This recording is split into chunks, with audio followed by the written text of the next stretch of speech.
સંસારમાં જેટલા પણ ધાર્મિક મતમતાંતર છે એ સૌની પાછળ કોઈક મહાપુરુષના અનુયાયીઓનો સંગઠિત સમાજ છે. મહાપુરુષનું એકાંત ભજન સ્થળ જ કાલાંતરે તીર્થ, આશ્રમ, મઠ અથવા તો મંદિર બને છે. તે મહાપુરુષોના નામે આજીવિકા રળવાથી માંડી વિલાસિતા સુધીના સાધનો એકઠા થઈ જાય છે. મહાપુરુષના અવસાન બાદ ગાદીઓ સ્થપાય છે. ગાદીઓથી કોઈ મહાપુરુષ બનતા નથી. તેથી ધર્મ હંમેશા પ્રત્યક્ષદર્શી મહાપુરુષોનું જ ક્ષેત્ર છે. ભગવદ્ ગીતા આવા જ એક નિર્વિવાદ મહાપુરુષ યોગેશ્વર ભગવાન શ્રી કૃષ્ણની વાણી છે, જેના ચિરંતન સત્યો તમારી સમક્ષ યથાર્થ ગીતાની આ કેસેટો રજૂ કરે છે.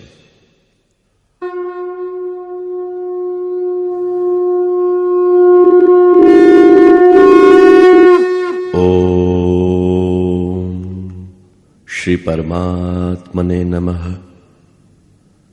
યથાર્થ ગીતા શ્રીમદ ભગવદ્ ગીતા અધ્યાય 11.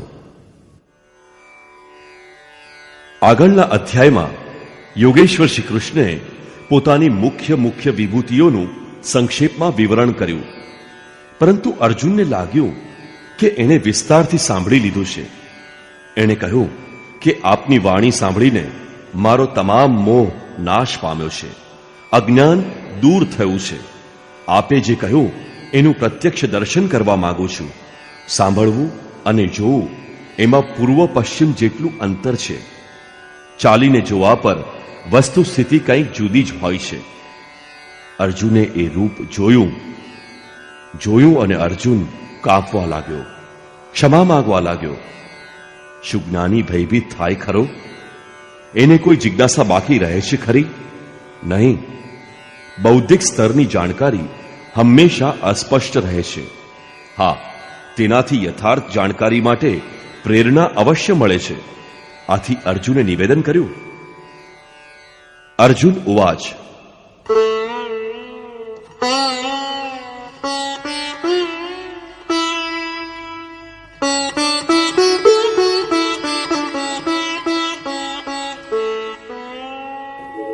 મદનુગ્રહાય પરમં ગુહ્યમધ્યાત્મ સંગીતમ યત્વયોક્તં વચસ્તેન મોહોયં વિગતો મમ.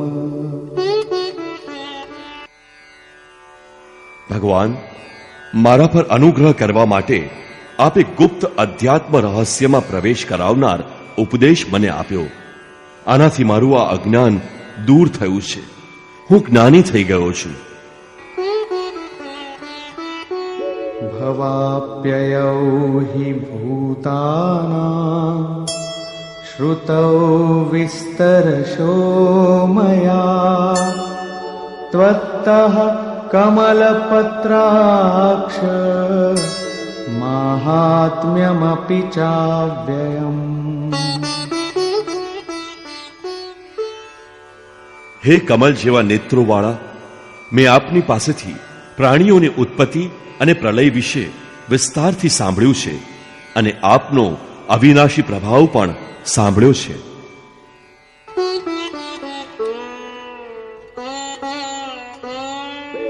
એવમેતદ્યથાથત્વં આત્માनं પરમેશ્વર દ્રષ્ટુમિચ્છામિ તે રૂપં ઐશ્વરં પુરુષોત્તમ. હે પરમેશ્વર, આપ પોતાને જે કહો છો તે પ્રમાણે જ છે, એમાં કોઈ શંકા નથી. પરંતુ મેં કેવળ એના વિશે સાંભળ્યું છે. હે પુરુષોત્તમ, એ ઐશ્વર્યયુક્ત સ્વરૂપને હું પ્રત્યક્ષ જોવા ઈચ્છું છું.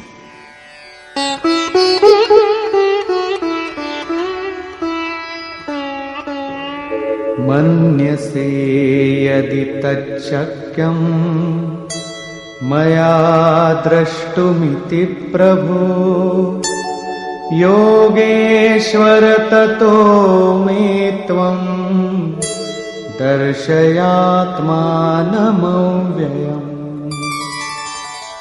હે પ્રભુ, હું એ રૂપના દર્શન કરી શકું એ શક્ય હોવાનું આપ માનતા હો તો હે યોગેશ્વર, આપ આપના અવિનાશી સ્વરૂપનું મને દર્શન કરાવો.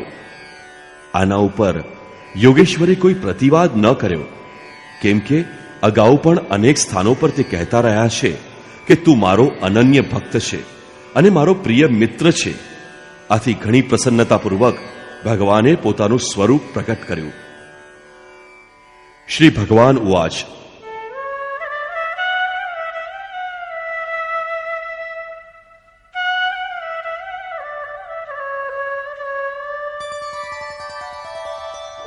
पश्य मे पार्थरूपाणि शतशोऽथ सहस्रशः नानाविधानि दिव्यानि नानावर्णाकृतीनि च। હે પાર્થ, મારા સેંકડો તથા હજારો વિવિધ પ્રકારના અનેક વર્ણ તથા આકૃતિવાળા દિવ્ય સ્વરૂપો તું જો.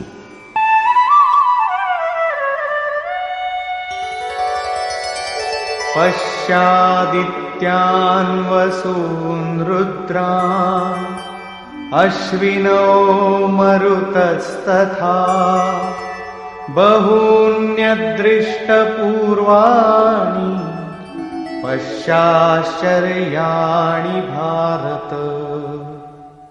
હે ભારત, અદિતિના 12 પુત્રો, 8 વસુઓ, 11 રુદ્ર, બંને અશ્વિની કુમાર અને 49 મરુત ગણોને જો, તેમજ પહેલા તે કદી ન જોયા હોય એવા અનેક આશ્ચર્યમય રૂપોને જો.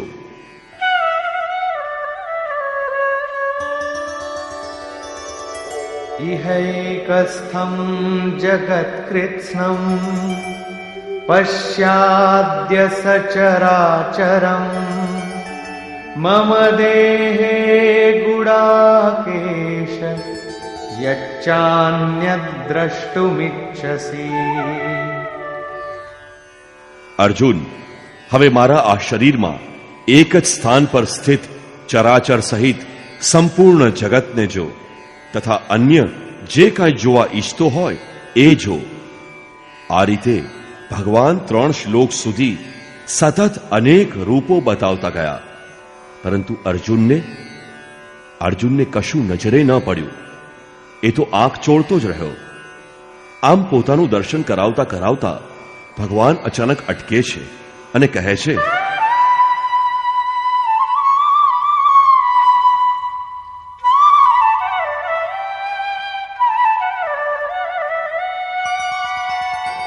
न तु मां शक्यसे द्रष्टुम् अनेनैव स्वचक्षुषा दिव्यं ददामि ते चक्षुः पश्य मे योगमैश्वरम्।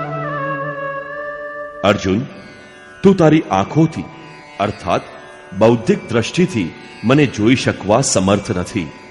આથી હું તને દિવ્ય અર્થાત અલૌકિક દ્રષ્ટિ આપું છું, જે દ્વારા તું મારા પ્રભાવ અને યોગ શક્તિને જોઈ શકીશ.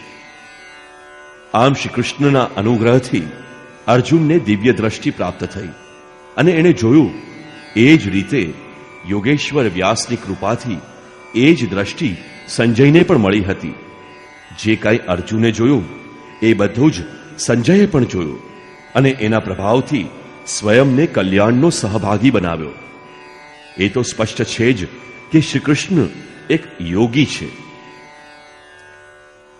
સંજય ઉવાચ,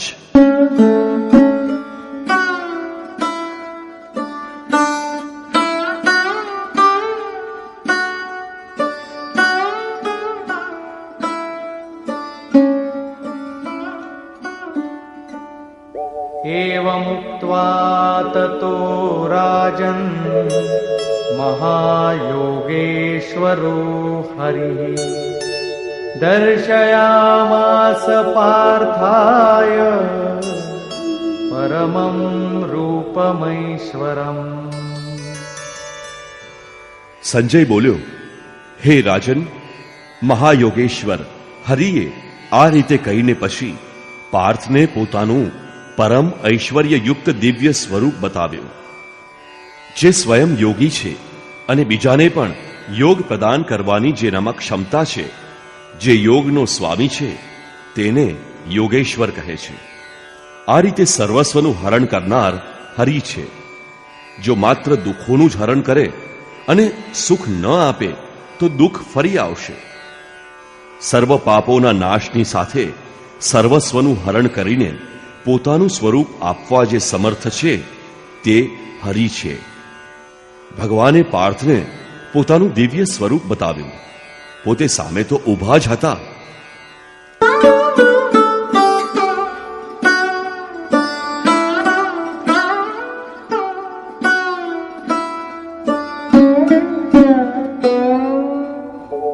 अनेकवक्त्रनयनम् अनेकाद्भुतदर्शनम् अनेकदिव्याभरणम् दिव्यानीकोद्यतायुधम्.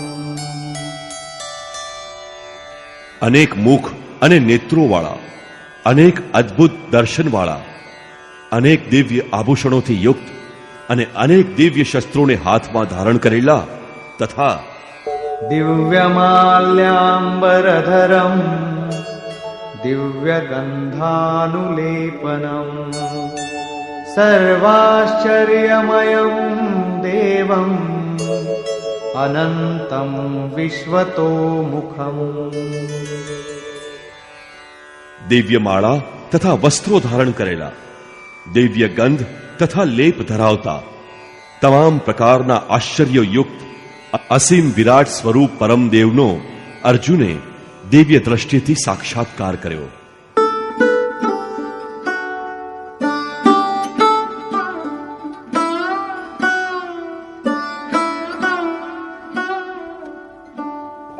दिवि सूर्यसहस्रस्य भवेद्युगपदुत्थिता यदि भासदृशी सा स्यात् भासस्तस्य महात्मनः. અગાઉ જેમ દર્શાવ્યું છે એ પ્રમાણે અજ્ઞાનરૂપી ધૃતરાષ્ટ્ર, સંયમરૂપી સંજય, એ પ્રમાણે સંજયે કહ્યું, હે રાજન, આકાશમાં એક સાથે હજારો સૂર્યોના ઉગવાથી જેટલો પ્રકાશ થાય તે પણ વિશ્વરૂપ મહાત્માના પ્રકાશની સમાન ભાગ્યે જ હશે. અહીં શ્રી કૃષ્ણ મહાત્મા છે, યોગેશ્વર છે.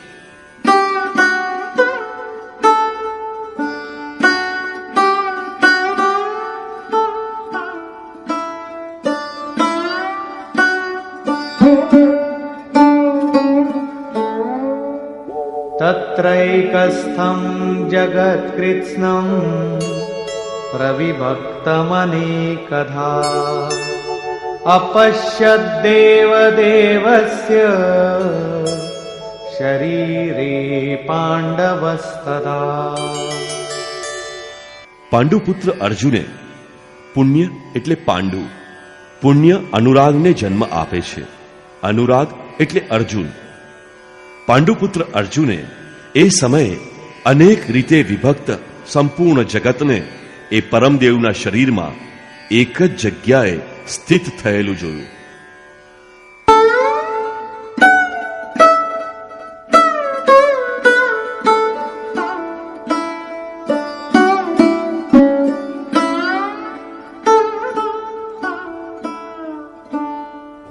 ततः स विस्मयाविष्टो हृष्टरोमा धनञ्जयः प्रणम्य शिरसा देवं कृताञ्जलिरभाषत. આ પછી આશ્ચર્યચકિત, હર્ષથી રોમાંચિત એ અર્જુને પરમાત્મા દેવને માથું નમાવી પ્રણામ કરી. પહેલા પણ પ્રણામ કરતો હતો, પરંતુ હવે પ્રભાવ જોઈને સાદર પ્રણામ કરે છે. માથું નમાવી પ્રણામ કરી હાથ જોડીને અર્જુન બોલ્યો. અહીં અર્જુને અંતઃકરણથી નમન કર્યું અને કહ્યું. અર્જુન ઉવાચ.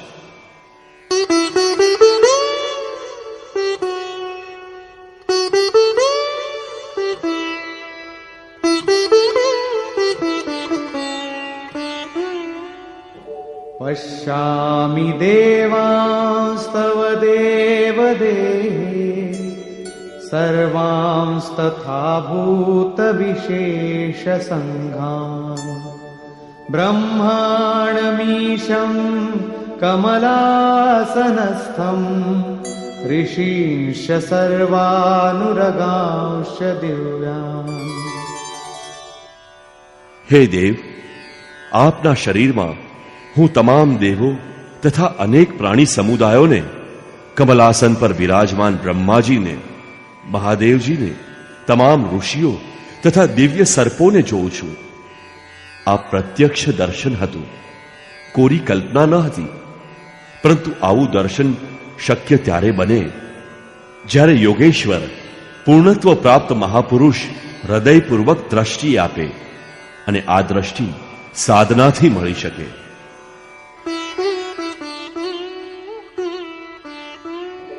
અનેક બાહુદર વક્ત્ર નેત્રમ પશ્યામિ ત્વામ સર્વતોનંતરૂપમ નાન્તં ન મધ્યમ ન પુનસ્તવાદિમ પશ્યામિ વિશ્વેશ્વર વિશ્વરૂપ.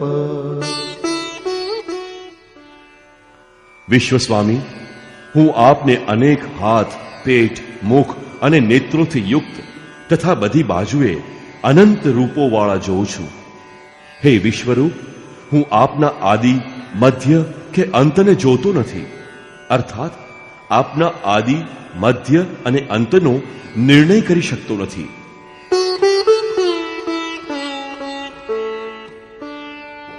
કિરીટિનં ગદિनं ચક્રિણં ચ તેજો રાશિં સર્વતો દીપ્તિમંતં પશ્યામિ ત્વામ દુર્નિરીક્ષં સમંતાત દીપ્તાનલાર્કદ્યુતિમપ્રમેયં.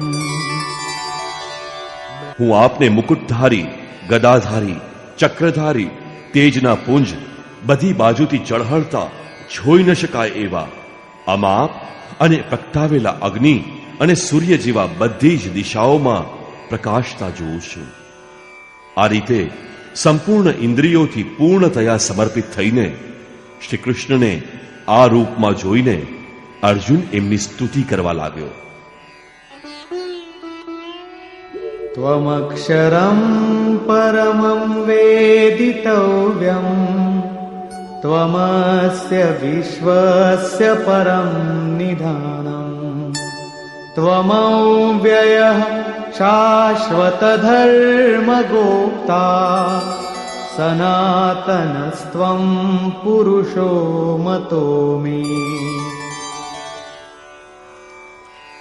ભગવાન, હું માનું છું કે તમે જ જાણવા યોગ્ય પરમ અક્ષર બ્રહ્મ છો. તમે જ આ વિશ્વના સૌથી મોટા આધાર છો. તમે જ શાશ્વત ધર્મના અવિનાશી રક્ષક છો અને તમે જ સનાતન પુરુષ છો. આત્માનું સ્વરૂપ શું છે? તે શાશ્વત, સનાતન, અવ્યક્ત રૂપ અવિનાશી છે. અહીં શ્રી કૃષ્ણનું શું સ્વરૂપ છે? એ જ શાશ્વત, સનાતન, અવ્યક્ત અને અવિનાશી.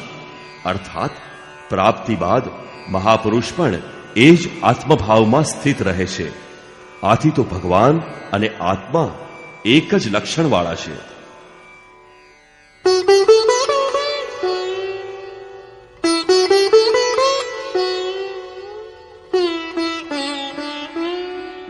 અનાદિમધ્યાંતમનંતવીર્યં અનંતબાહું શશિસૂર્યનેત્રં પશ્યામિ ત્વામ दीप्तहुताशवक्त्रम् स्वतेजसा विश्वमिदं तपन्तम्. હે પરમાત્મા, હું તમને આદિ, મધ્ય અને અંત વિનાના અનંત શક્તિવાળા, અનંત બાહુવાળા, અગાઉ હજારો હતા, હવે અનંત થઈ ગયા, અનંત બાહુવાળા, સૂર્ય ચંદ્ર રૂપી આંખોવાળા, પ્રજ્વલિત અગ્નિ જેવા મુખવાળા અને પોતાના તેજથી જગતને તપાવી રહેલા જોઉં છું. સૂર્ય ચંદ્ર રૂપી આંખોવાળા એટલે કે સૂર્ય સમાન પ્રકાશ આપનાર અને ચંદ્રમાની જેમ શીતળતા આપનાર ગુણો ભગવાનમાં છે. ચંદ્ર અને સૂર્ય તો માત્ર પ્રતીક છે.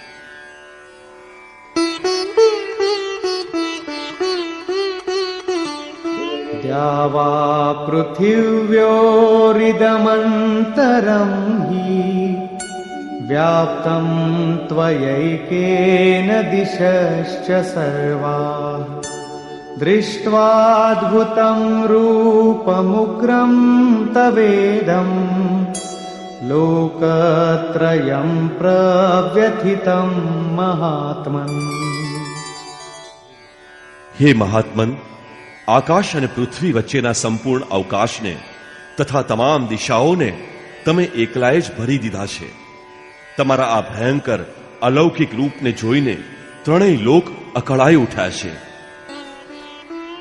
અમીહિ ત્વાં સુરસંઘા વિશન્તિ કેચિદ ભીતા પ્રાંજલયો ગૃણન્તિ સ્વસ્તીત્યુક્ત્વા મહર્ષિ સિદ્ધ સંઘા સ્તુવન્તિ ત્વાં સ્તુતિભિઃ પુષ્કલાભિઃ. વળી આ દેવ સમૂહ તમારામાં પ્રવેશ કરે છે. ભયભીત થયેલા કેટલાક લોકો હાથ જોડીને તમારું સ્તવન કરે છે. મહર્ષિઓ અને સિદ્ધોના સંઘો સૌનું કલ્યાણ હો એવા સ્વસ્તિ વચન બોલીને અનેક સ્તોત્રો વડે તમારું યશોગાન કરે છે. રુદ્રાદિત્યા વસવો યે ચ સાધ્યા વિશ્વેશ્વિનો મરુતશ્ચોષ્મપાશ ગંધર્વયક્ષાસુરસિદ્ધ સંઘા વીક્ષન્તે ત્વાં વિસ્મિતાશ્ચૈવ સર્વે. વળી રુદ્રો, આદિત્યો, વસુઓ, સાધ્ય દેવગણો, અશ્વિની કુમારો, મરુતો અને પિતૃઓ, ગંધર્વો, યક્ષો, અસુરો અને સિદ્ધોના સંગો એ બધા જ વિસ્મય પામીને તમને જુએ છે. અર્થાત જોવા છતાં સમજી શકતા નથી, કેમ કે એમની પાસે દ્રષ્ટિ નથી. શ્રી કૃષ્ણે અગાઉ જણાવ્યું છે કે આસુરી સ્વભાવવાળા મને તુચ્છ કહીને સંબોધે છે, સામાન્ય મનુષ્ય જેવો માને છે, જ્યારે હું તો પરમ ભાવ પરમેશ્વરના રૂપમાં સ્થિત છું. આમ છતાં હું મનુષ્ય શરીરનો આધાર છું, એનો વિસ્તાર છું. તેઓ મને આશ્ચર્યથી જોઈ રહ્યા છે, મતલબ કે તેઓ મને સમજી શકતા નથી, મને જોઈ શકતા નથી.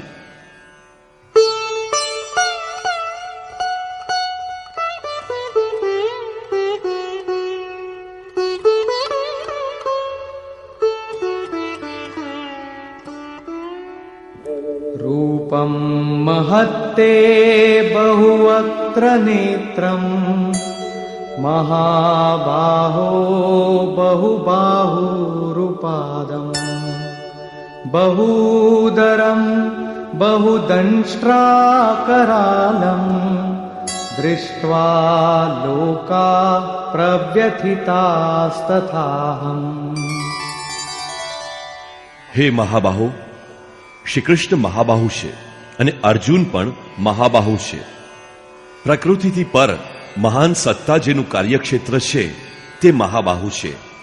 શ્રી કૃષ્ણ મહાનતામાં પૂર્ણ છે, અધિકતમ સીમામાં છે. અર્જુન એની પ્રવેશિકામાં છે, એના માર્ગમાં છે. મંજિલ માર્ગનો બીજો છેડો તો છે જ. તો હે મહાબાહુ, યોગેશ્વર, અનેક મુખ અને નેત્રોવાળું, અનેક હાથ, જાંઘ અને પગવાળું, અનેક પેટવાળું અને દાઢોને લીધે વિકરાળ લાગતું તમારું મહાન રૂપ જોઈને ત્રણેય લોક અને હું વ્યાકુળ બન્યા છીએ. હવે અર્જુનને ભય લાગવા માંડ્યો છે કે શ્રી કૃષ્ણ આટલા મહાન છે.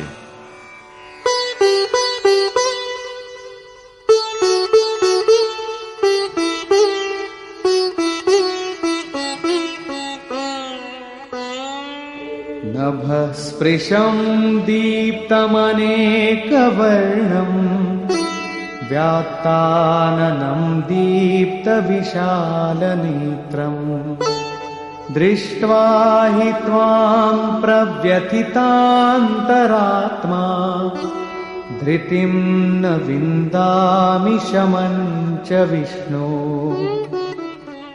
વિશ્વમાં સર્વત્ર અણુરૂપથી વ્યાપ્ત હે વિષ્ણુ, તમને આકાશ સુધી પહોંચેલા જળહળતા રંગબેરંગી ખુલ્લા મુખવાળા અને તેજસ્વી વિશાળ આંખોવાળા જોઈને મારું મન વ્યાકુળ બન્યું છે. એટલે હું ધીરજ અને મનના સમાધાન રૂપ શાંતિ ગુમાવી બેઠો છું.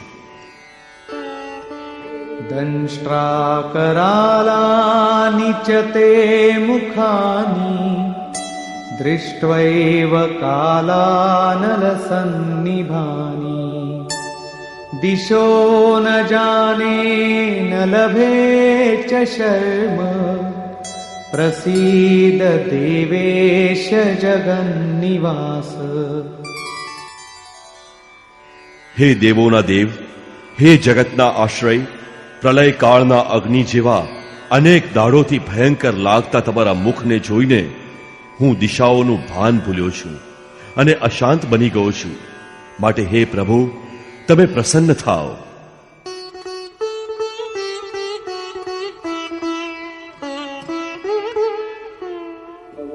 અમી ચ ત્વાં ધૃતરાષ્ટ્રસ્ય પુત્રાઃ સર્વે સહૈવાવનિપાલસંઘૈ ભીષ્મો દ્રોણઃ સૂતપુત્રસ્તથાસૌ સહાસ્મદીયૈરપિ યોધમુખ્યૈ.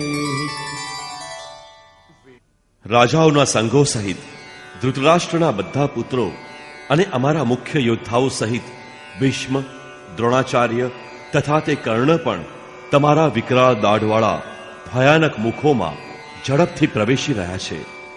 વક્ત્રાણિ તે ત્વરમાણા વિશન્તિ દંષ્ટ્રાકરાલાનિ ભયાનકાનિ કેચિદ્વિલગ્ના દશનાંતરેષુ સંદૃશ્યન્તે ચૂર્ણિતૈરુત્તમાંગૈ.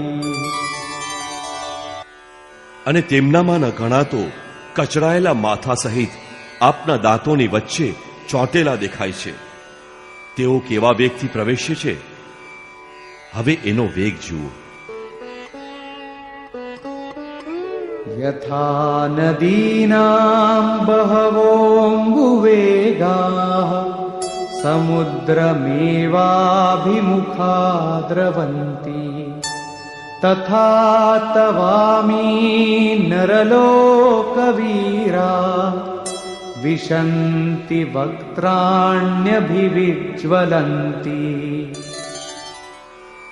જેવી રીતે નદીઓના અનેક જળ પ્રવાહો સમુદ્રની દિશામાં ધસતા હોય છે, એવી જ રીતે આ બધા વીર પુરુષો તમારા જળહળતા મુખમાં પ્રવેશ કરે છે. અર્થાત તેઓ પોતે શૂરવીર તો છે જ, પરંતુ તમે સમુદ્રવત છો. તમારી સમક્ષ એમનું બળ અતિ અલ્પ છે. તે શા માટે અને કેવી રીતે પ્રવેશ કરે છે એના માટે ઉદાહરણ આપ્યું છે.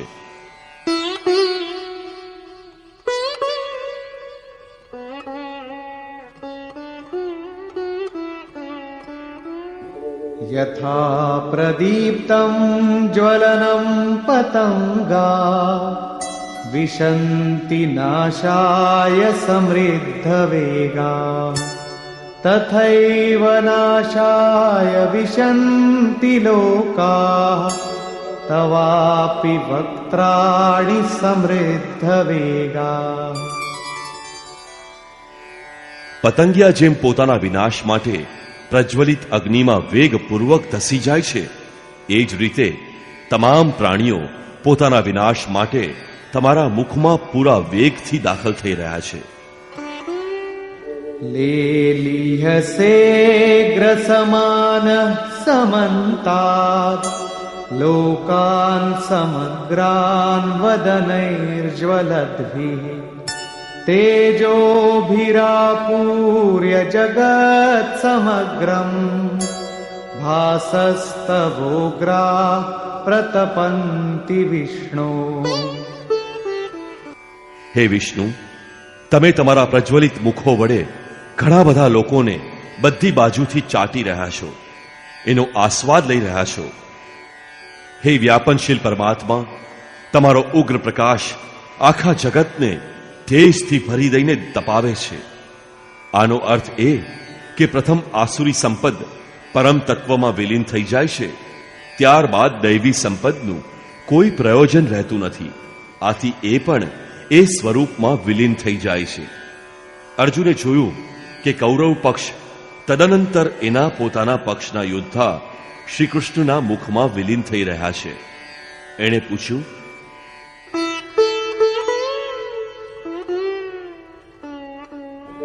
આખ્યાહિ મે કો ભવાનુગ્રરૂપો નમોસ્તુ તે દેવવર પ્રસીદ.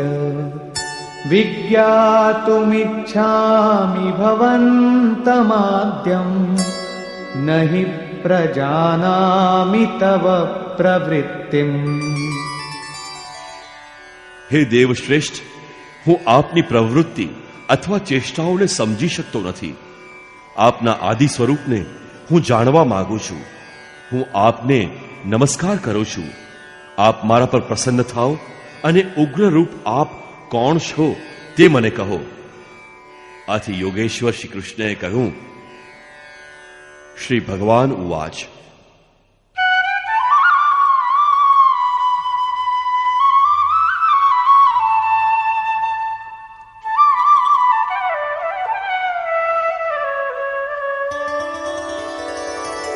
કાલોસ્મિ લોકક્ષયકૃત પ્રવૃદ્ધો લોકાન સમાહર્તુમિહ પ્રવૃત્તઃ ऋतेऽपि त्वां न भविष्यन्ति सर्वे येव स्थिताः प्रत्यनीकेषु योधाः.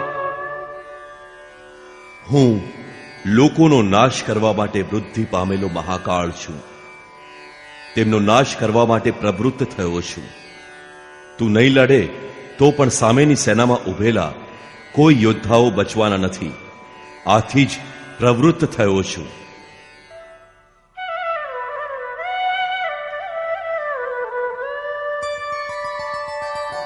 તસ્માત્ ત્વમુત્તિષ્ઠ યશો લભસ્વ जित्वा शत्रून् भुङ्क्ष्व राज्यं समृद्धम्. मयैवैते निहताः पूर्वमेव निमित्तमात्रं भव सव्यसाचिन्.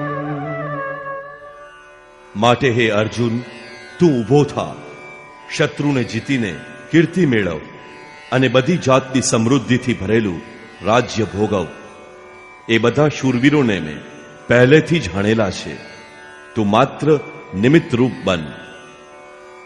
પ્રાય શ્રી કૃષ્ણએ સર્વત્ર કહ્યું છે કે પરમાત્મા કશું કરતો નથી, કરાવતો નથી, સંયોગથી કશું જોડાતું નથી. મોહયુક્ત બુદ્ધિને કારણે લોકો કહે છે કે પરમાત્મા કરાવે છે, પરંતુ અહીં તો સ્વયં પરમાત્મા ઊભા થઈ જઈને કહે છે, અર્જુન, કરતા હરતા હું છું. મારાથી એ લોકો પહેલેથી જ હણાયેલા છે. માત્ર તું ઊભો થા અને યુદ્ધ કર અને યશને પ્રાપ્ત કર. આવું એટલા માટે છે કે સો કેવલ ભગતનઃ હિત લાગી. અર્જુન આ અવસ્થા પ્રાપ્ત કરી ચૂક્યો છે. ભગવાન સ્વયં ઊભા થઈ ગયા. અનુરાગ અર્જુન છે. ભગવાન અનુરાગી માટે સદા સાથે જ ઊભા રહે છે, એના કર્તા બને છે, એના રથી બને છે. ગીતામાં અહીં ત્રીજી વખત સામ્રાજ્યનું પ્રકરણ આવ્યું. પહેલા અર્જુન લડવા ઈચ્છતો ન હતો. એણે કહ્યું કે પૃથ્વીના ધન ધાન્યથી સમૃદ્ધ નિષ્કંટક સામ્રાજ્ય તથા દેવતાઓનું સ્વામીપણું તથા ત્રૈલોક્યના રાજ્યમાં પણ હું ઇન્દ્રિયોને શુષ્ક કરનાર મારા આ શોકને દૂર કરવાનો કોઈ ઉપાય જોતો નથી. તડપતા રહેવાનું હોય તો મારે એ જોઈતું નથી. યોગેશ્વરે કહ્યું, આ યુદ્ધમાં હારશે તો દેવત્વ પામીશ અને જીતશે તો મહામહિમ સ્થિતિ પ્રાપ્ત થશે. હવે અહીં કહે છે કે શત્રુઓ તો મારાથી હણાયેલા છે. તું માત્ર નિમિત્ત બન, યશને પ્રાપ્ત કર અને સમૃદ્ધ રાજ્યને ભોગવ. ફરી એ જ વાત, જે વાતથી અર્જુન ચોંકી જાય છે. એમાં એનો શોક દૂર થતો નથી. શું શ્રી કૃષ્ણ ફરીથી એ રાજ્ય આપશે? ના. વસ્તુત વિકારોનો અંત આવતા પરમાત્મા સ્વરૂપની સ્થિતિ જ વાસ્તવિક સમૃદ્ધિ છે, જે સ્થિર અચલ સંપત્તિ છે, જેનો ક્યારેય વિનાશ થતો નથી. એ રાજયોગનું પરિણામ છે.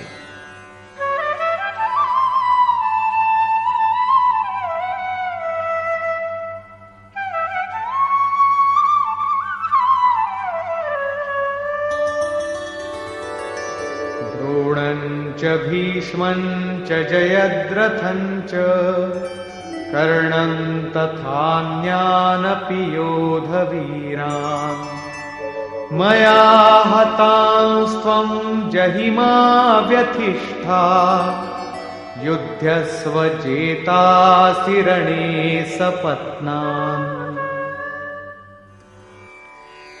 દ્રોણ, ભીષ્મ, જયદ્રથ, કર્ણ અને બીજા યોદ્ધાઓ એ બધાને મેં હણેલા જ છે. એમને તું હણી નાખ, ભય ન સે.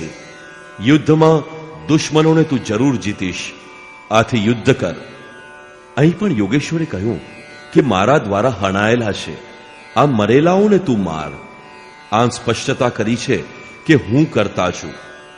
જો કે 5મા અધ્યાયમાં તેઓ કહે છે, શુભ અશુભ પ્રત્યેક કાર્યના 5 માધ્યમ છે: અધિષ્ઠાન, કર્તા, કરણ, ચેષ્ટા અને દૈવ. જેઓ એમ કહે છે કે કૈવલ્ય સ્વરૂપ પરમાત્મા કરે છે, તો તે અવિવેકી છે. તેમને યથાર્થની જાણ નથી, અર્થાત ભગવાન કરતા નથી. આવો વિરોધાભાસ શા માટે? વસ્તુત પ્રકૃતિ અને પરમાત્મા પુરુષની વચ્ચે એક સીમા રેખા છે. જ્યાં સુધી પ્રકૃતિના પરમાણુઓનો દબાવ રહે છે, ત્યાં સુધી માયા પ્રેરણા આપે છે, અને સાધક તેનાથી અળગો થઈ જાય છે ત્યારે ઈશ્વર, ઇષ્ટ અથવા સદગુરુના, ઇષ્ટ પ્રેરકના સ્થાન પર સદગુરુ, આત્મા, પરમાત્મા, ઇષ્ટ, ભગવાન વગેરે પર્યાયવાચી શબ્દો છે. ગમે તે કહે એ ભગવાન જ કહે છે. ઇષ્ટ હૃદયપૂર્વક સારથી બને છે. આત્માથી જાગૃત થઈને અનુરાગી સાધક સ્વયં પથ સંચાલન કરવા લાગે છે.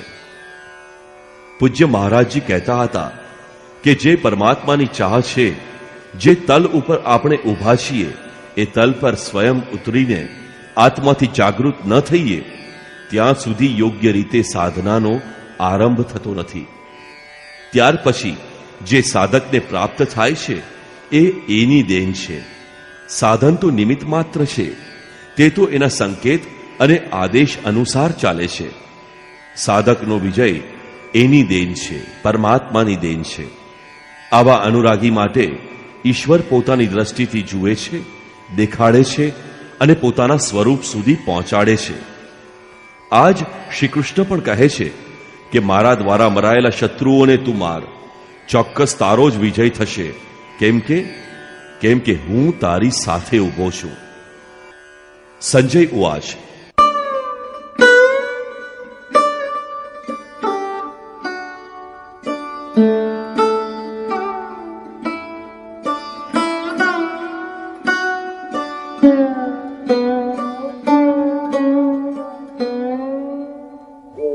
एतच्छ्रुत्वा वचनं केशवस्य कृताञ्जलिर्वेपमानः किरीटी नमस्कृत्वा भूय एवाह कृष्णं સગદ્ગદં ભીત ભીત પ્રણમ્ય. સંજયે કહ્યું, જે કંઈ અર્જુને જોયું એ બધું જ સંજયે પણ જોયું. અજ્ઞાનથી આચ્છાદિત મન આંધળો ધૃતરાષ્ટ્ર છે, પરંતુ આવું મન પણ સંયમના માધ્યમથી સારી રીતે દેખી અથવા તો સાંભળી અને સમજી શકે છે. તો સંજયે કહ્યું, કેશવના ઉપરયુક્ત વચનો સાંભળીને થરથર કાંપતા મુકુટધારી અર્જુને હાથ જોડીને બીતા બીતા ગદગદ કંઠે ફરીથી આ પ્રમાણે કહ્યું. અર્જુન ઉવાચ. સ્થાને ઋષિકેશ તવ પ્રકીર્ત્યા જગત પ્રરિષ્યત્યનુરજ્યતે ચ રક્ષાંસિ ભીતાનિ દિશો દ્રવંતિ સર્વે નમસ્યન્તિ ચ સિદ્ધ સંઘાઃ. હે અંતર્યામી ઋષિકેશ, એ બધું જ યોગ્ય છે કે આપની કીર્તિથી લોક આનંદ પામે છે અને આપના પ્રત્યે પ્રેમ કેળવતા થાય છે. આપના મહિમાથી ભયભીત રાક્ષસો આમ તેમ નાસભાગ કરે છે અને સિદ્ધોના તમામ સંઘો આપને નમસ્કાર કરે છે.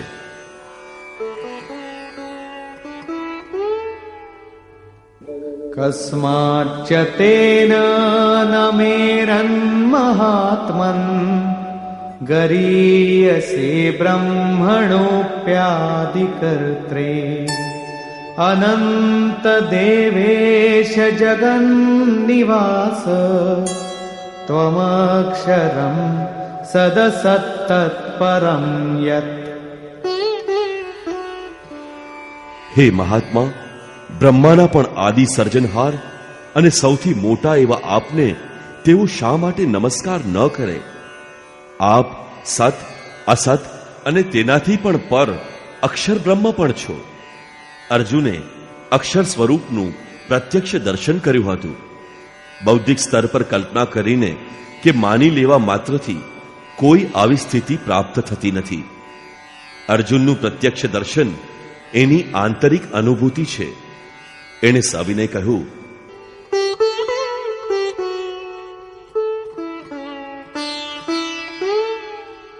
ત્વમાદિદેવ પુરુષ પુરાણ ત્વમસ્ય વિશ્વસ્ય પરમ નિધાનમ વેત્તાસિ વેદ્યં ચ પરં ચ ધામ ત્વયા તતં વિશ્વમનંતરૂપ. આપ તો આદિદેવ અને સનાતન પુરુષ છો.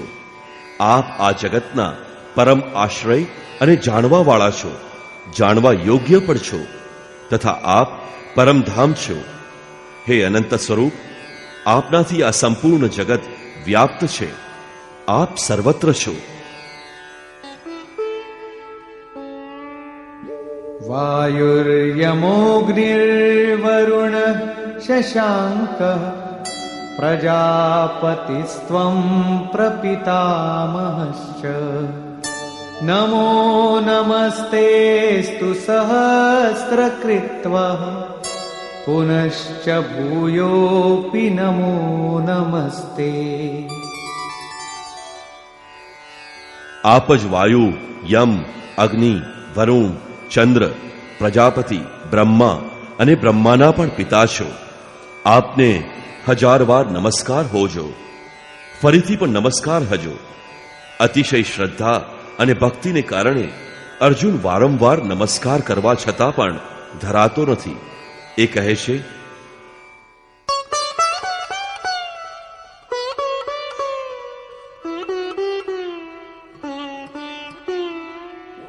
નમઃ પુરસ્તાદથ પૃષ્ઠતસ્તે નમોસ્તુ તે સર્વત એવ સર્વ અનંત વીર્યામિત વિક્રમસ્ત્વં સર્વં સમાપ્નોષિ તતોસી સર્વ. હે અત્યંત સામર્થ્યશાળી, આપને આગળ અને પાછળ નમસ્કાર હજો. હે સર્વાત્મન, આપને બધી બાજુથી નમસ્કાર હજો, કેમ કે આપ અત્યંત શક્તિવાળા છો, અપાર પરાક્રમવાળા છો. આપ સર્વને આવરી રહેલા હોવાથી સર્વ સ્વરૂપ છો અને સર્વત્ર છો. આ રીતે વારંવાર નમસ્કાર કરીને ભયભીત અર્જુને પોતાની ભૂલોની ક્ષમા યાચના કરવા માંડી.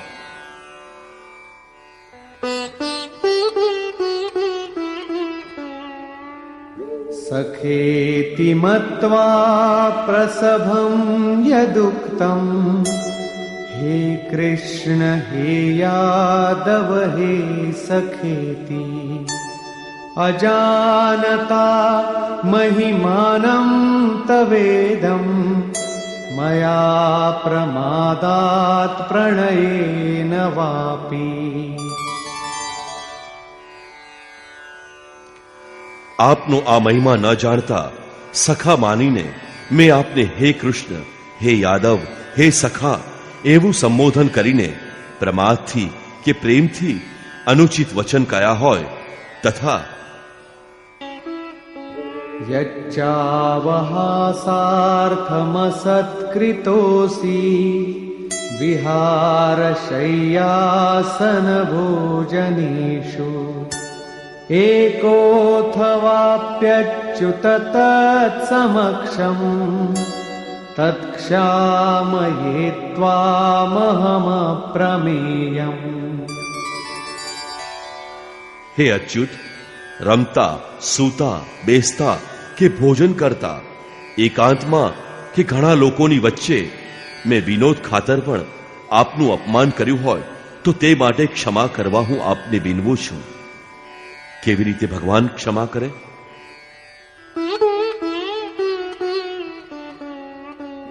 પિતાસી લોકસ્ય ચરાચરસ્ય ત્વમસ્ય પૂજ્યશ્ચ ગુરુર્ગરીયાન ન ત્વત્સમોસ્ત્યભ્યધિકઃ કુતોऽન્યો લોકત્રયેપ્ય પ્રતિમ પ્રભાવ.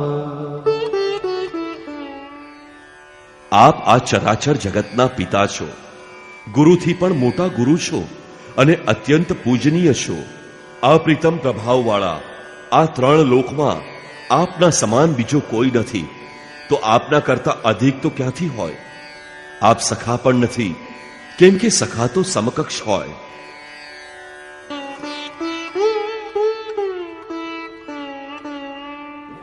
તસ્માત પ્રણમ્ય પ્રણિધાય કાયમ પ્રસાદયે ત્વામહમીશમીડ્યમ પિતેવ પુત્રસ્ય સખેવ સખ્યુઃ પ્રિય પ્રિયાયાર્હસી દેવ સોઢું.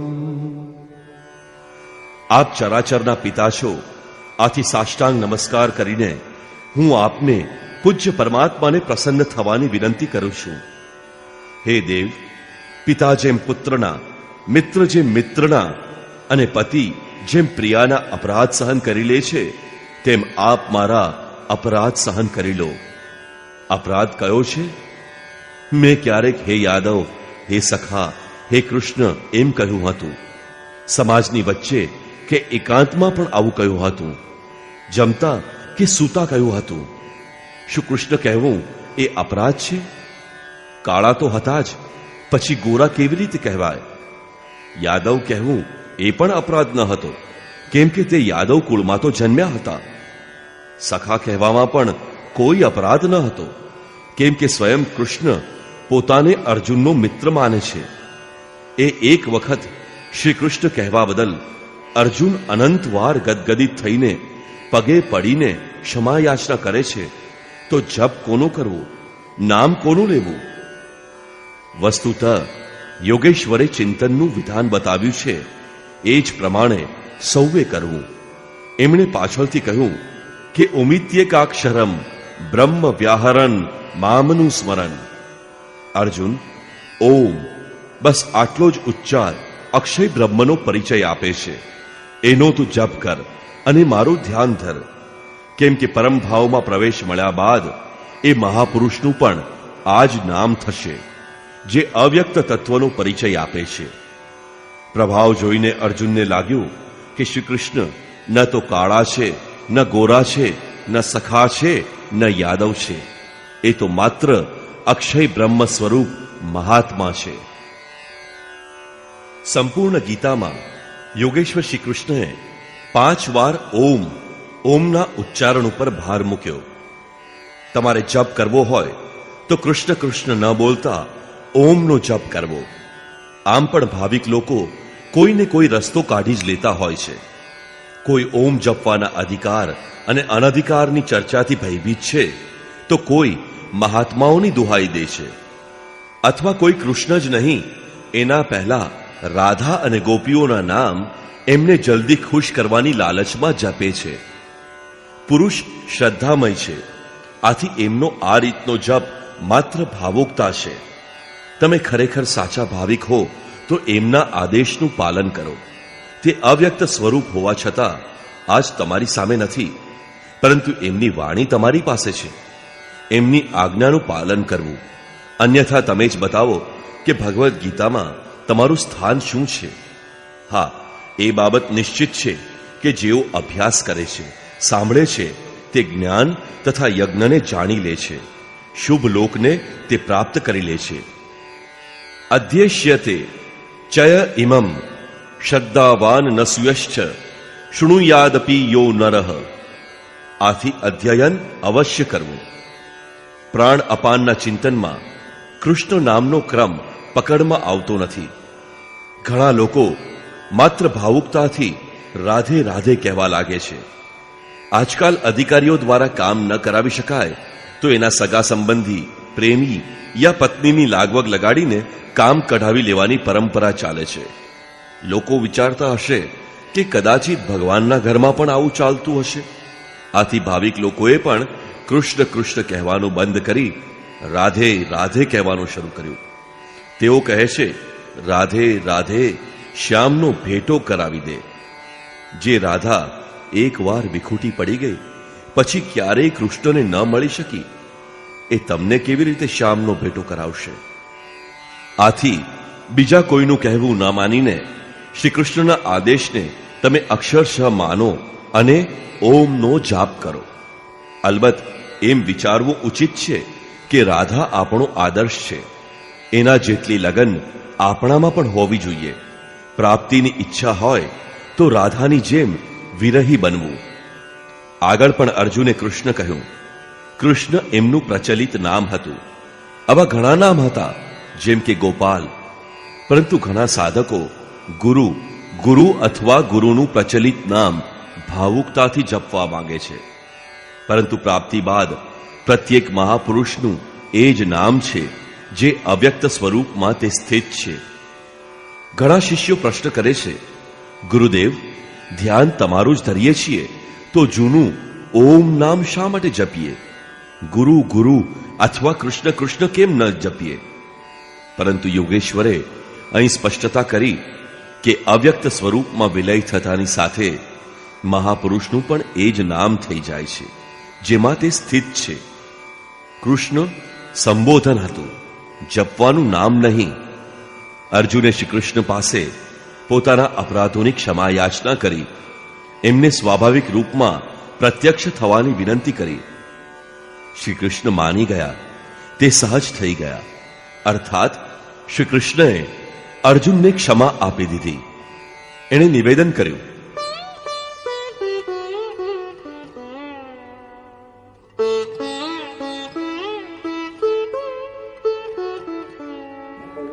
અદૃષ્ટપૂર્વં હૃષિતોસ્મિ દૃષ્ટ્વા ભયેન ચ પ્રવ્યથિતં મનો મે તદેવ મે દર્શય દેવરૂપં પ્રસીદ દેવેશ જગન્નિવાસ.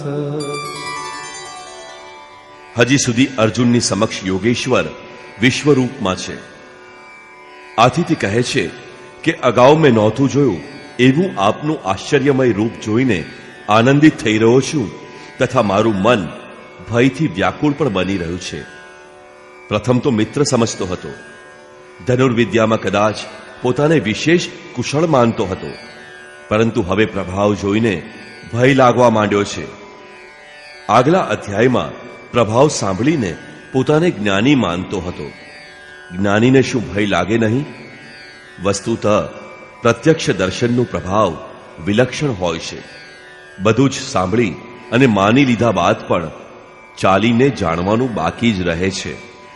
તે કહે છે, પહેલા ન જોયેલા આપના આ રૂપને જોઈને હું હર્ષિત થઈ રહ્યો છું અને મારું મન ભયથી વ્યાકુળ પણ બની રહ્યું છે. આથી હે દેવ, આપ પ્રસન્ન થાઓ. હે દેવેશ, હે જગન નિવાસ, આપ આપનું પેલું રૂપ જ મને બતાવો. કયું રૂપ? કિરીટિનમ ગદિનમ ચક્રહસ્તમ ઇચ્છામિ ત્વામ દ્રષ્ટુમહં તથૈવ તેનૈવ રૂપેણ ચતુર્ભુજેન સહસ્રબાહો ભવ વિશ્વમૂર્તે. હું આપને પહેલા જેવા જ, અર્થાત માથા પર મુગટ ધારણ કરેલા, હાથમાં ગદા અને ચક્ર લીધેલા હોય એવા મૂળ સ્વરૂપે જોવા માંગુ છું. આથી હે વિશ્વરૂપ, હે સહસ્રબાહુ, આપ આપના ચતુર્ભુજ સ્વરૂપમાં પ્રત્યક્ષ થાઓ. કેવું રૂપ જોવા માંગો છો? ચતુર્ભુજ રૂપ. હવે જોવું છે કે ચતુર્ભુજ રૂપ શું છે. શ્રી ભગવાન ઉવાચ.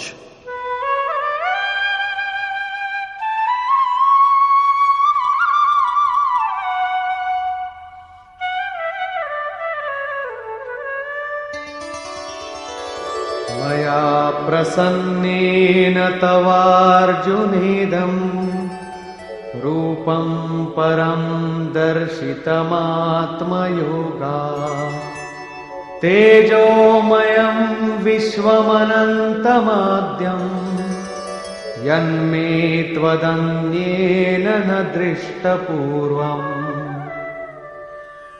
આ રીતે અર્જુનની પ્રાર્થના સાંભળીને શ્રી કૃષ્ણ બોલ્યા, અર્જુન, તારા ઉપર પ્રસન્ન થઈને મારી યોગ શક્તિ વડે મેં તને મારું તેજસ્વી, વિશ્વવ્યાપી, અનંત, શ્રેષ્ઠ અને આદિ સ્વરૂપ બતાવ્યું છે, જે તારા સિવાય આ પહેલા બીજા કોઈએ જોયું નથી.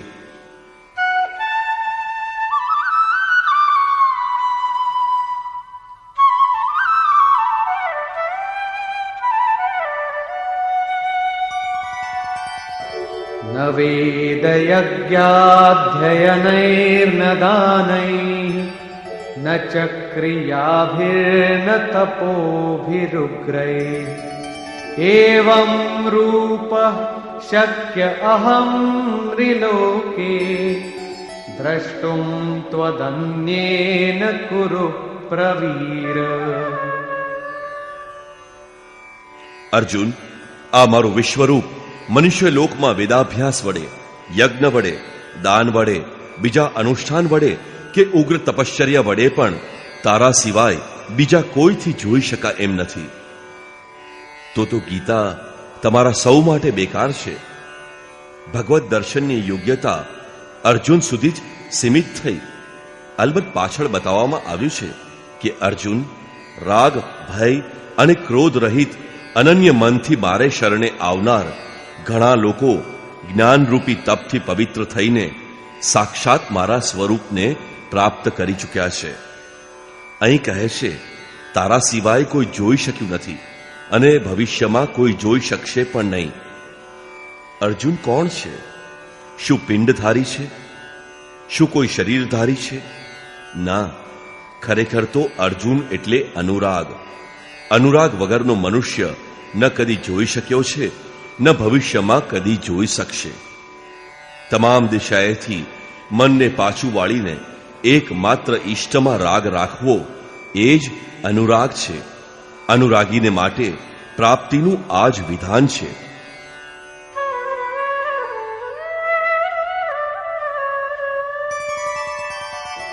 માતે વ્યથા મા ચ વિમૂઢ ભાવો દૃષ્ટ્વા રૂપમ ઘોરમીદ્રિં મમેદમ व्यपेतभिः प्रीतमनाः पुनस्त्वं तदेव मे रूपमिदं प्रपश्य. આ મારું વિકરાળ રૂપ જોઈને તને વ્યથા ન થાવ કે તારામાં મૂળતા ન આવો. ભય રહિત અને પ્રસન્ન ચિત્ત બનીને તું ફરીથી મારું આ પહેલાનું મૂળ સ્વરૂપ જો. સંજય બોલ્યો. સંજય ઉવાચ.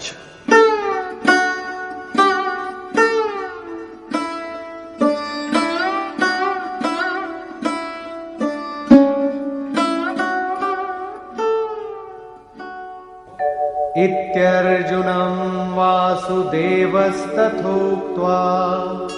स्वकं रूपं दर्शयामास भूयः. आश्वासयामास च भीतमेनं भूत्वा पुनः सौम्य वपुर्महात्मा. ભગવાન વાસુદેવે અર્જુનને આ પ્રમાણે કહીને તેને પોતાનું મૂળ સ્વરૂપ ફરીથી બતાવ્યું અને તે મહાત્માએ ફરીથી સૌમ્ય સ્વરૂપ ધારણ કરીને એ ભયભીત બનેલા અર્જુનને આશ્વાસન આપ્યું. અર્જુન બોલ્યો. અર્જુન ઉવાચ.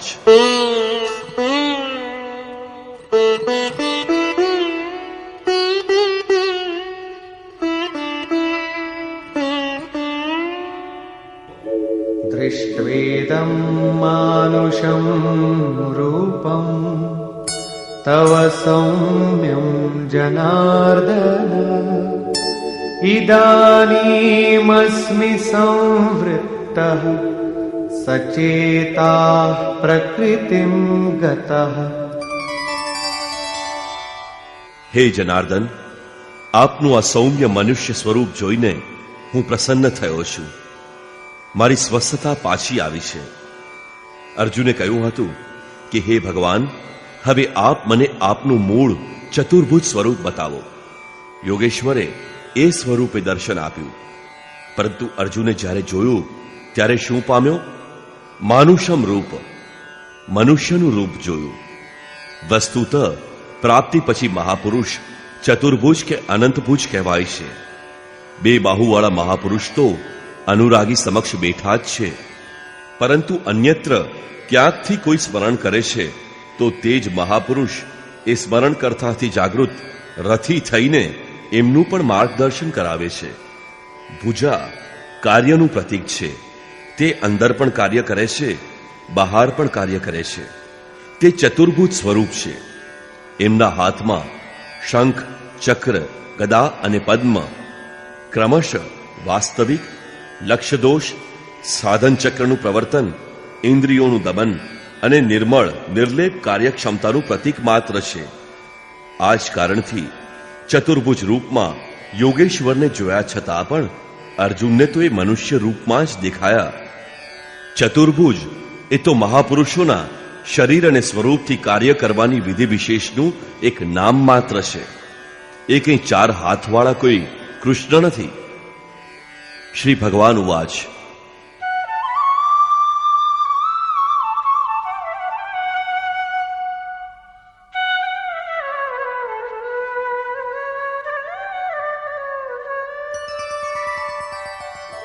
सुदुर्दर्शमिदं रूपं दृष्टवानसि यन्मम देवाप्यस्य रूपस्य नित्यं दर्शनकाङ्क्षिणः. મહાત્મા શ્રી કૃષ્ણએ કહ્યું, અર્જુન, તે જોયું તે મારું આ રૂપ જોવાનું અતિ દુર્લભ છે, કેમ કે દેવતા પણ હંમેશા આ રૂપને જોવાની ઈચ્છા રાખે છે. વસ્તુત તમામ લોકો સંતોને ઓળખી શકતા નથી. પૂજ્ય સત્સંગી મહારાજ અંતઃપ્રેરણાવાળા પૂર્ણ મહાપુરુષ હતા, પરંતુ લોકો એમને પાગલ સમજતા. કેટલાક પુણ્યાત્માઓને આકાશવાણી થઈ કે તે સદ્ગુરુ છે. માત્ર તેવા લોકોએ એમને હૃદયથી પકડ્યા, એમના સ્વરૂપને ઓળખ્યું અને પોતાની ગતિ પ્રાપ્ત કરી લીધી. શ્રી કૃષ્ણ આ જ કહે છે કે જેમના હૃદયમાં દૈવી સંપત્તિ જાગૃત છે તે દેવતા સદૈવ આ રૂપના દર્શનની આકાંક્ષા રાખે છે.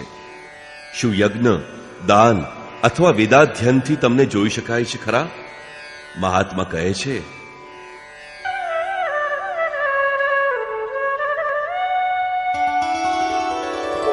નાહં વેદૈર્ન તપસા ન દાનેન ન ચેજ્જયા શક્ય એવં વિધો દ્રષ્ટું દૃષ્ટવાનસી મામ યથા.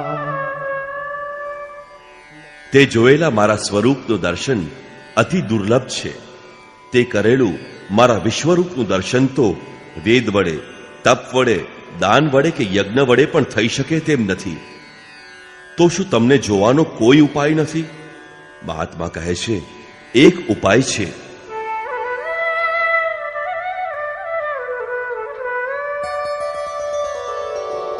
ભક્ત્યા ત્વનન્યયા શક્ય અહમેવં વિધોર્જુન જ્ઞાતું દ્રષ્ટું ચ તત્વેન પ્રવેષ્ટું ચ પરંતપ. હે અર્જુન, હે પરમતપ, મારા સ્વરૂપનું ખરેખરું જ્ઞાન, તેનું દર્શન અને તેનો ખરેખરો અનુભવ તો માત્ર અનન્ય ભક્તિ વડે જ શક્ય બને છે. અંતમાં જ્ઞાન પણ અનન્ય ભક્તિમાં પરિણત થાય છે, જેમ 7મા અધ્યાયમાં દ્રષ્ટવ્ય છે. પછી એમણે કહ્યું કે તારા સિવાય કોઈ જોઈ શક્યું નથી અને કોઈ જોઈ શકશે નહીં. જ્યારે અહીં કહ્યું કે અનન્ય ભક્તિથી મને જોઈ શકવા ઉપરાંત મને જાણીને મારામાં પ્રવેશ પણ મેળવી શકાય છે, અર્થાત અર્જુન અનન્ય ભક્તનું નામ છે, એક અવસ્થાનું નામ છે. અનુરાગ જ અર્જુન છે. અંતમાં યોગેશ્વર શ્રી કૃષ્ણ કહે છે,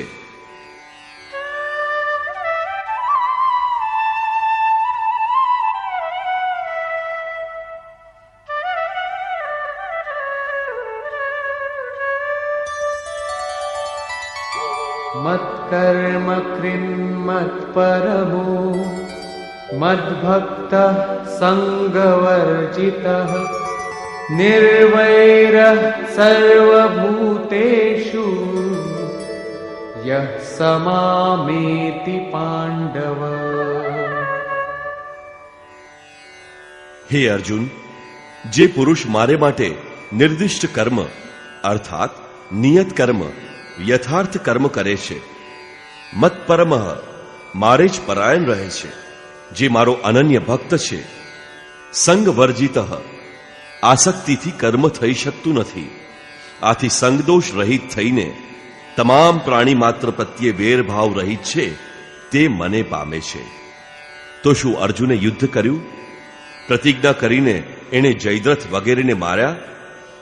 નિર્વૈર્ય સર્વભૂતેષુ, એમને મારતો હોત તો ભગવાનને જોઈ શકત નહીં, જ્યારે અર્જુને તો ભગવાનને જોયા છે.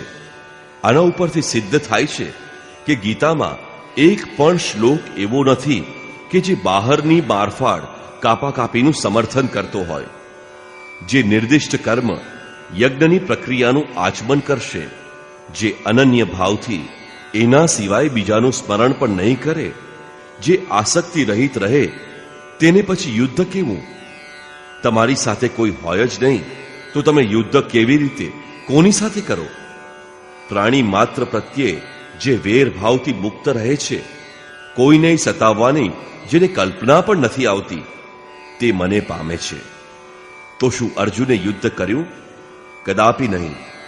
વાસ્તવમાં આસક્તિથી મુક્ત બનીને અનન્ય ભાવથી ધ્યાન ધરો છો, નિર્ધારિત યજ્ઞની ક્રિયામાં પ્રવૃત્ત રહો છો, ત્યારે સામા પક્ષે રાગ, દ્વેષ, કામ, ક્રોધ વગેરે દુર્જય શત્રુ રૂકાવટ રૂપે હાજર જ હોય છે.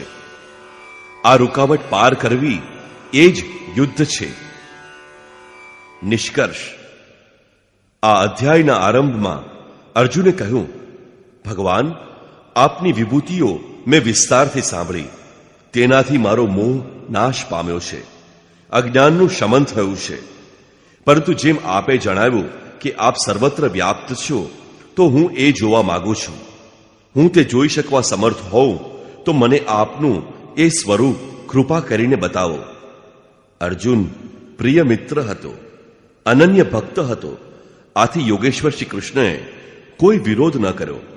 તરત પોતાનું એ વિરાટ સ્વરૂપ બતાવવા લાગ્યા. તેમણે કહ્યું કે હવે બારી અંદર ઉભેલા સપ્તર્ષિઓ અને તેમની પણ પહેલા થઈ ગયેલા ઋષિઓને જો, બ્રહ્મા અને વિષ્ણુને જો, સર્વત્ર વ્યાપેલું મારું તેજ જો. મારા શરીરના એક સ્થાન પર ઊભો રહીને તું ચરાચર સમગ્ર જગતને નિહાળ. પરંતુ અર્જુન તો આંખો ચોળતો જ રહી ગયો. આ રીતે યોગેશ્વર શ્રી કૃષ્ણ 2-3 શ્લોક સુધી સતત સ્વરૂપ દર્શાવતા ગયા, પરંતુ અર્જુનને તો કાંઈ નજરે ન પડ્યું.